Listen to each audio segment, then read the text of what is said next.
Stories creative. वैसे तो रति का परिवार बहुत गरीब था, लेकिन उसके घर में तब थोड़ी खुशहाली आई जब रति के भाई राकेश को पुलिस कांस्टेबल की नौकरी मिल गई। रति और उसके अम्मी अब्बू ने सोचा कि अब उनके गरीबी के दिन दूर होंगे और उन्हें अच्छा पहनने खाने को मिलेगा, क्योंकि नौकरी लगते ही रति के भाई राकेश के लिए जगह जगह से रिश्ते आने शुरू हो गए। राकेश तब खुशी से पागल हो गया जब शहर से एक दरोगा की बेटी का रिश्ता आया। अम्मी, कल पड़ोस वाली सीमा बुआ शहर से एक रिश्ता लेकर के आई हैं। लड़की के अब्बू कोतवाल हैं। सदका दहेज देकर हमारा घर भर देंगे। राकेश की अम्मी ने उसे समझाया, बेटा अपने जैसे बराबरी के परिवार से रिश्ता जोड़ना ठीक रहेगा।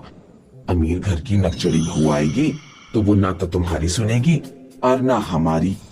दरोगा को हमारी और हमारे परिवार की कोई फिक्र नहीं है। वो तो बस अपनी बेटी का निकाह तुम्हारी नौकरी से कर रहा है, और फिर अब जब तुम्हारी नौकरी लग ही गई है तो सदका दहेज लेकर क्या करोगे? तुम्हारे दिमाग में तो बिल्कुल अक्ल नहीं है। लड़की शादी हमसे करे या हमारी नौकरी से, बात तो एक ही है ना। और बड़े घर से हमारा रिश्ता जुड़ेगा तो हमारी ताकत भी बढ़ेगी कि नहीं, बोलो। राकेश ने खूब सदका दहेज लेकर अमीर घर की लड़की से निकाह कर लिया। राकेश की बीवी गौरी जब घर आई तो उसने राकेश के पूरे परिवार को एक कमरे में समेट दिया और पूरे घर पर अपना कब्जा कर लिया। कान खोल के सुनना सब लोग, मेरा एक भी नया बर्तन, नए कपड़े, नया तौलिया, कुछ भी अपने गंदे हाथों से मत छू लेना। मेरे अबू ने दान जहेज मेरे इस्तेमाल के लिए किया है, तुम गवारों के लिए नहीं। रति और उसके अम्मी अब्बू की जिंदगी पहले से भी बदतर हो गई, क्योंकि रति की भाभी राकेश को एक भी पैसा अपनी बहन और अम्मी पर खर्च नहीं करने देती थी। रति का कॉलेज पूरा होने वाला था। वो इस बात को लेकर बेहद परेशान थी कि वो अपनी फेयरवेल पार्टी में क्या पहनेगी। क्या हुआ बेटी, आज इतनी उदास क्यों हो? माँ, कल मेरी फेयरवेल पार्टी है, सब लोग अच्छे अच्छे कपड़े पहनकर आएंगे।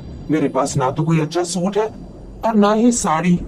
बेटी, अपनी भाभी से मांग कर देख लो, उनके पास तो बहुत कपड़े हैं।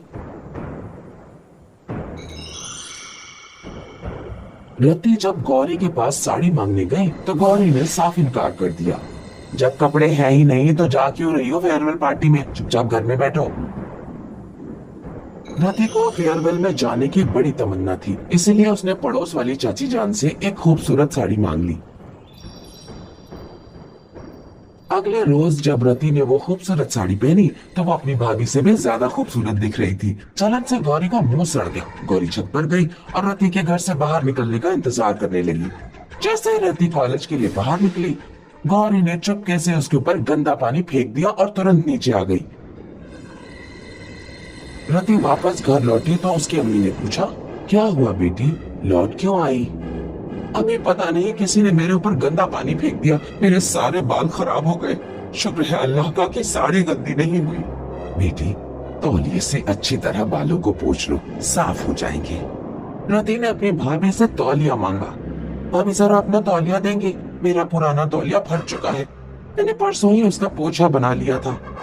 औकात देखिए अपनी, तुम्हारे गंदे सड़े हुए जुए वाले बालों के लिए मैं अपना तौलिया बिल्कुल नहीं दूंगी। रति उदास हो गई। उसे लगा कि वो फेयरवेल में शामिल नहीं हो पाएगी, लेकिन उसी समय गली में एक तौलिया बेचने वाला आ गया। तौलिया वाला, तौलिया ले लो, तौलिया वाला, तौलिया ले लो। रति की माँ ने अपने पास बचे हुए रखे पैसों से एक सस्ता सा तौलिया खरीद लिया। रति ने बाल पूछे और तुरंत कॉलेज के लिए निकल गई। उस रात जब रति वापस लौटी तो वो बहुत थक चुकी थी, इसीलिए वो तुरंत ही जाकर सो गई। रति को एक ख्वाब आया।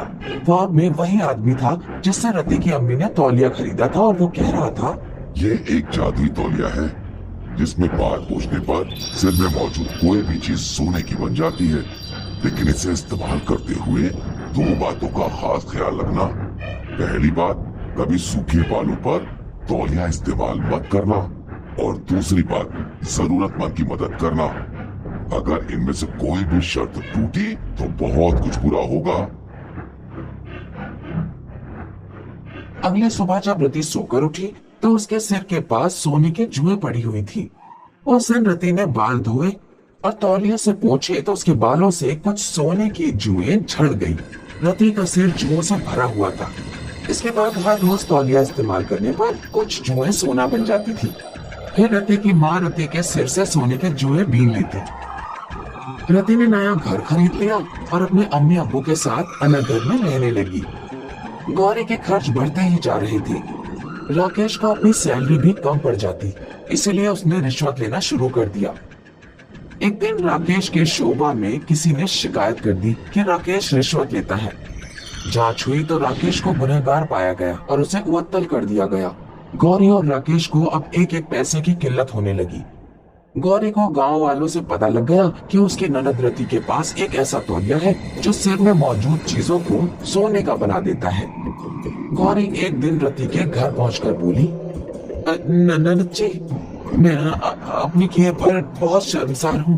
मैं आपको बता नहीं सकती इस समय हमारे घर की कितनी बुरी हालत है। कुछ समय के लिए अपना जादुई तौलिया हमें दे दो, मैं तुम्हारा जिंदगी भर एहसानमंद रहूंगी। रति को जादुई तौलिया की दूसरी शर्त याद थी, जरूरतमंदों की मदद करना। इसलिए उसने अपनी भाभी को तौलिया दे दिया। भाभी, दो चीजों को ख्याल रखना, कभी सूखे बालों पर तौलिया का इस्तेमाल मत करना, हमेशा नहाने के बाद ही तौलिया का इस्तेमाल करना और जरूरतमंदों की मदद करना। गौरी रति से जादुई तौलिया ले आई और घर आते ही उसका दिमाग चढ़ गया। अनपढ़ गवार रति मुझे पागल समझती है। उसने जादुई तौलिया के साथ दो शर्तें जानबूझकर जोड़ी हैं ताकि मैं दिन में सिर्फ एक बार ही जादुई तौलिया का इस्तेमाल कर पाऊं और उसके जितनी अमीर ना हो जाऊं। सोना पाने के लालच में गौरी ने अपने रोज नहाने तक का इंतजार नहीं किया। उसने अपने सर में बाहर से खटमल, जूं और कीड़े डाले और अपने सूखे बालों पर ही तौलिया रगड़ दिया। सूखे बालों पर तौलिया के इस्तेमाल करते ही गौरी के सारे बाल गायब हो गए। वो गंजी हो गई और फिर उसके बाल कभी नहीं उगे।